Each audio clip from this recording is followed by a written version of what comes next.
Assalamualaikum warahmatullahi wabarakatuh. Halo. Kali ini kita akan bahas mata kuliah Emotional Intelligence. Ya, kita akan bedah satu kasus untuk mengetahui IQ, EQ, dan SQ-nya. Tapi sebelumnya, perkenalkan nama saya Nagia Putri.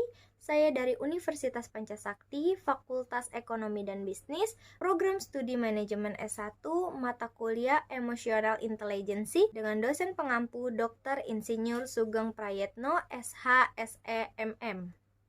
Nah, ini dia kasusnya. Seorang atasan yang menganiaya bawahannya dengan alasan ia tidak bertanggung jawab atau lalai dengan tugasnya.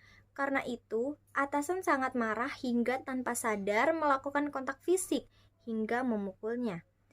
Kejadian tersebut terlihat jelas oleh orang-orang di sekitarnya hingga beritanya tersebar luas. Dan hal itu mencoreng nama baik atasan tersebut hingga ia mendapatkan sanksi hukum.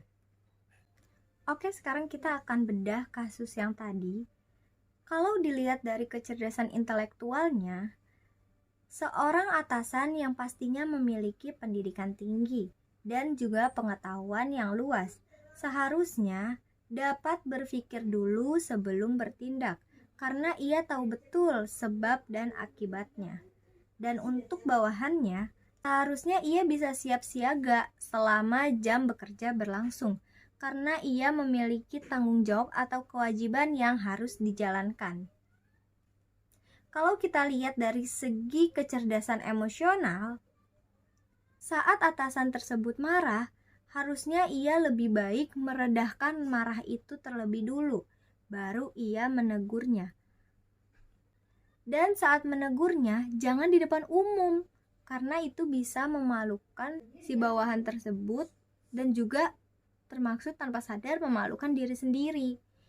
Nah, lebih baik jika kita bisa mengontrol kecerdasan emosi kita akan memilih untuk menegurnya secara privat atau empat mata dan menanyakan. Setelah itu baru kita bisa menanyakan alasannya kenapa tidak menjalankan tugas dengan baik. Oke, kita bahas dari segi kecerdasan spiritualnya. Ini kasusnya adalah si bawahan tersebut melanggar atau tidak menjalankan tugasnya dengan baik. Dan atasannya berhak untuk menegur dan menghukumnya jika memang dinyatakan dia bersalah. Nah, karena sikap yang diberikan atasan tersebut kepada bawahan tersebut salah, dia malah berkontak fisik dengan memukulnya, maka atasan tersebut juga kena hukum. Seharusnya tidak jadi kena karena ia tidak bisa mengontrol emosinya dan berpikir dengan jernih. Nah, dari sini kita belajar pentingnya kecerdasan intelektual untuk perjalanan masa depan kita nanti dan pentingnya kecerdasan emosional untuk mengelola rasa yang ada pada diri kita saat kita berkomunikasi dengan orang lain dan pentingnya kecerdasan jiwa juga atau kecerdasan spiritual karena di situ kita juga tahu bahwa kekuasaan di dunia ini itu bukan milik kita, tapi ada Allah Subhanahu wa Ta'ala. Sekian penjelasan dari saya mengenai satu kasus yang dibedah dari segi kecerdasan intelektual, kecerdasan emosional, dan kecerdasan spiritual.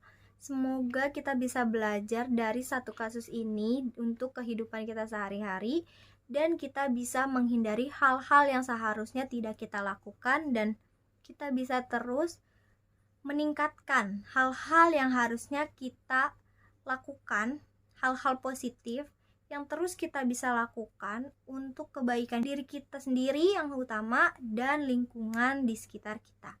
Semoga bermanfaat. Terima kasih. Wassalamualaikum warahmatullahi wabarakatuh.